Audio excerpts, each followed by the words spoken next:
Morning বন্ধুরা, সুখের official YouTube চ্যানেলে প্রত্যেককে ওয়েলকাম। আর তোমাদের জন্য আজকে একটা গুড নিউজ আছে। আশা করি থাম্বনেল দেখে তোমরা প্রত্যেকে বুঝে গেছো। আর আমি সকালবেলা উঠে ফ্রেশ হয়ে আমার সমস্ত কাজ কমপ্লিট করে আমি বসে পড়েছি টিফিন করতে। আর আজকের পুরো ভিডিওটা দেখার অনুরোধ রইল, কেউ স্কিপ না করে পুরো ভিডিওটা দেখবে। হ্যাঁ, আর একটাই কথা বলি, যারা আমার চ্যানেলে নতুন তারা আমার চ্যানেলটাকে সাবস্ক্রাইব করে পাশে থাকবেন, আর একটি লাইক, আর তোমাদের মনে মন্তব্য থাকবে সেটা কমেন্টের মাধ্যমে তোমরা আমাকে জানাবে। যে মুদিখানার দোকানে চলে এসেছি, যে বলেছিলাম যে চাল কিনতে আসবো, চাল কিনতে আর কিছু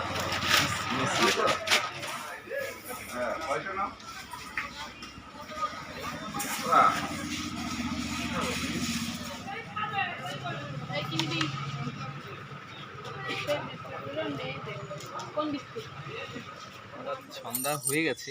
হ্যাঁ, বাজার করতে করতে একটু অনেক দূরেও গেছিলাম একটু বিশেষ দরকারে। এই যে চালগুলোকে ঢেলে নিচ্ছি। আর বেশি না, 5 কিলো মতো অন্ধকার এই জায়গাটা না, তো যাই হোক, মানে বেশি আয় না, 5 কিলো মতো চাল নিয়ে আসি। হ্যাঁ, এবার তোমরা ভাববে যে 5 কিলো কেন আনে, কারণ সেই উঠলো বাই কটক জায়ের মতো কথা, যে আমি তো বেশি বাড়িতে থাকি না, মাসের 10-12 দিন 15 দিন ধরো বাড়ির বাইরেই থাকা হয়, তো সেই কারণে মানে 5 কিলো আমার অনেক দিন চলে যাবে, খাই তো এই কটা। হ্যাঁ, আর এই যে এই দুটো প্যাকেট খেজুর নিয়ে এসেছি, কারণ আমাদের হলদিপাড়া বাজার, এখানে বড় প্যাকেটটা পেলাম না। আর এই 500 কিশমিশটা নিয়ে এসেছি, যেটা ফুরিয়ে গেছিলো। আর তোমাদেরকে বলেছিলাম যে সকালবেলা ডিম খাই, ওই ডিমের এখন টেরে আনি না, ওই অল্প অল্প করে ডিম আনি, ফুরিয়ে গেলে এই পাশের মুদিখানার দোকানেই পাওয়া যায়, বৌদির দোকানে। আর ওই যে সকালের খাবারটা, যেটা তোমার হলো ওই সুগার ফ্রি বিস্কুটটা। আর ততক্ষণ এটা ঢেলে নিই, কোটো নিয়ে নিয়েছি, এর মধ্যে ঢেলে নিই, তারপর বলছি। দেখো খেজুরটা ঢেলে নিয়েছি বড় কোটোয়, আর 500 কিশমিশ এটা ধরে গেছে, তো রেখে দিই। আর আমি যদি কখনো কোনো ভুল করি তাহলে আমি নিজেকে শুধরে নেব, একটাই কথা বলছি। কিন্তু তোমরা আমাকে অবশ্যই কমেন্ট করবে, আমি প্রত্যেকের কমেন্ট পড়ি। আমি শুধু অনেক সময় রিপ্লাইটা দেওয়া হয় না, ঠিক আছে, অনেক কারণে, কিন্তু আমি প্রত্যেকের কমেন্ট কিন্তু আমি পড়ি। তো তোমাদের কাছে একটাই রিকোয়েস্ট যে তোমরা প্রত্যেকে কমেন্ট করবে। এই যে আজকে আমার সকালের টিফিন দেখো, আজকে পুরো মানে সব কিছু আছে টিফিনে, মানে ক্যামেরায় অত ভালো বোঝা যায় না। এই এতগুলো দেখো, প্রায় এতগুলো মতো, দেখেছো, আমার হাতের তালু কিন্তু অনেক বড়। এতগুলো তোমার কিশমিশ আছে ভেজানো, আর 5টা খেজুর নিয়ে নিয়েছি, আর ডিমটাকে সেদ্ধ করে ছাড়িয়ে নিয়েছি, আর 4টে আছে সুগার ফ্রি বিস্কুট, আর 1 বাটি মুড়ি, শুকনো মুড়ি। এটা হলো আমার সকালের টিফিন থাকে রোজ কার্ডের। বাট 3 দিন মতো এই খেজুরটা আর কিশমিশটা পুড়িয়ে গেছিলো, আনা হয়নি। তো গতকাল রাত্রে আমি নিয়ে এসেছি, যে তোমাদেরকে বলেছিলাম যে চালও ফুরিয়ে গেছিলো, তোমরা দেখলে আমি চাল নিয়ে এসেছি। হ্যাঁ, আমি মিনিকেটটা খাই, মিনিকেট চাল, যেটার দাম তোমার আমাদের এখানে এখন 56 টাকা কিলো নেয় ওই চালটা, যেটা আমি খাই। আর নিয়েছি কি বলে, ওই দেখলেই যে কিশমিশ আর খেজুরটা নিয়েছি। হ্যাঁ, এবার এগুলো তো নিয়ে এসেছি, চালটা অনেক হয়ে গেছিলো। আর আগের দিন বলেছিলাম যে সকালবেলা চাল কিনতে যাব, তোমরা আবার ভাববে যে বললো সকালবেলা চাল কিনতে যাবে, তো সেই সন্ধ্যাবেলা কেন গেল? হ্যাঁ, তার কারণ আছে। এই সামনের বাড়ির যে আমার বৌদি, আর একটা বৌদি বাড়ি আছে, তো সেখান থেকে আমি খেয়ে নিয়েছিলাম সকালের খাবারটা, সকাল আর দুপুরের খাবারটা। তো ওই যে বললাম অফিসের কাজ করতে হয় ল্যাপটপে, তো টাইমটা কোথায় ছিল।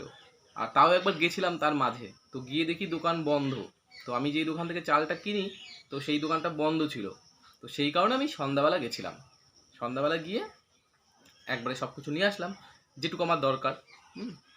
তো এইবার তোমাদেরকে একটা কথা বলি, তোমরা এতক্ষণ যে ওয়েট করছিলে যে এই কথাটা শোনার জন্য, আমাদের কিমা দিদি, তো কিমা দিদিকে আমি কল করেছিলাম গতকাল, মানে লাইভটা শেষ করার পর তোমাদেরকে বলেছিলাম যে আজকে কল করব আমি, যে সকাল 11টার পর, যে তার সিচুয়েশন দেখবো সে কেমন আছে দিদি তারপর। কারণ আমি একটা কথা তোমাদেরকে এটাও বলেছি যে মানুষের অসহায়তার সুযোগ আমি নেব না, সে যে কোনো মানুষ হোক না কেন, ঠিক আছে। আগে যেটা হয়েছে হয়েছে, আগের কথায় আমিও যেতে চাই না।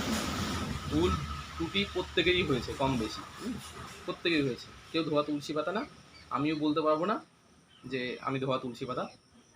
তো যাই হোক, তো আমি কল করেছিলাম দিদিকে। তো কল করার পরে দিদির দুটো নাম্বার আমার কাছে ছিল।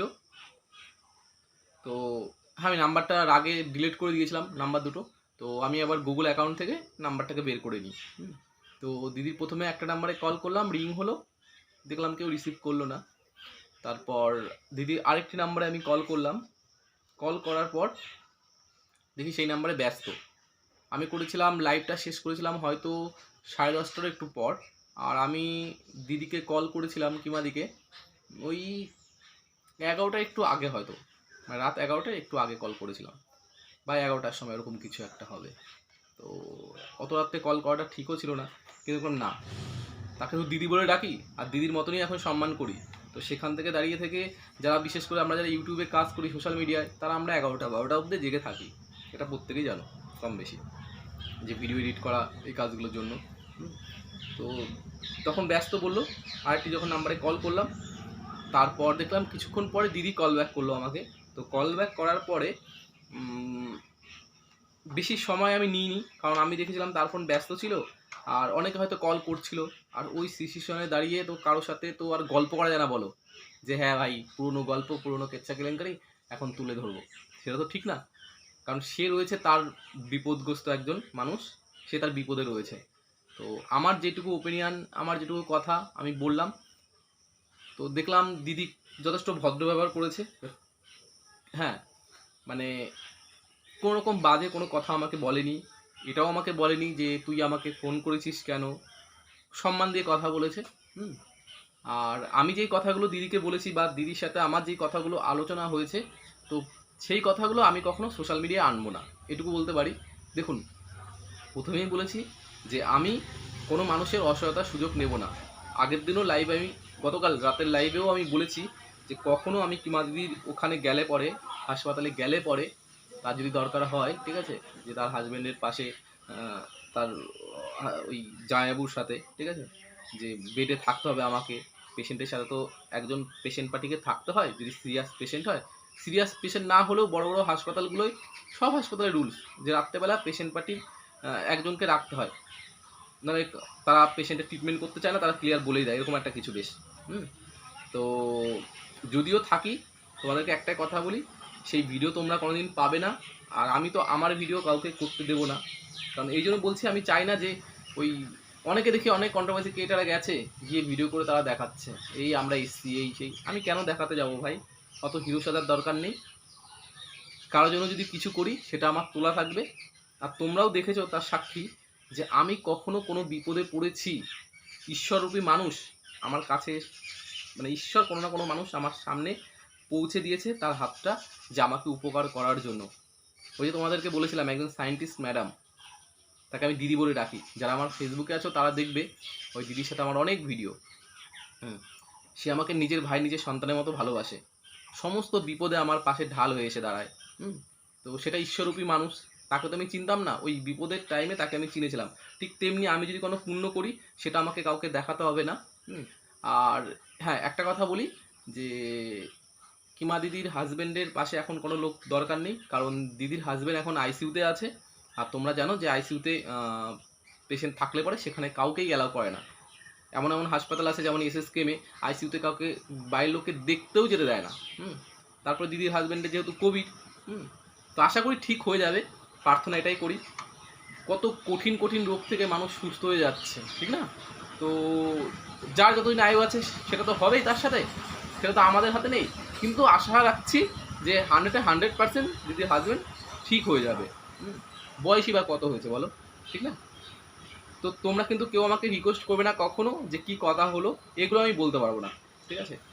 এগুলো একটা অভদ্রতা আমি বলে, কারণ আমি কোনো কন্ট্রোভার্সি ক্রিয়েটর নয় যে কোনো একটা কিছু পাবো সেই কল রেকর্ড করবো, তাকে শো করবো না, সেইগুলো করার মধ্যে আমি নেই। কারণ আমি তোমাদের ঘরের সন্তান, তোমাদের ভাই।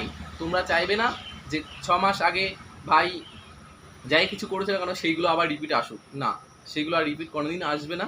আমি নিজেকে অনেক অনেক শুধরে নিয়েছি। আমি অনেক শুধরে নিয়েছি। শুধু তোমাদের ভালোবাসা চাই, তোমাদের আশীর্বাদ চাই, এটুকু থাকলেই আমি জীবনে একটু একটু করে এগোতে থাকবো। তো চলো আজকের মতো টাটা।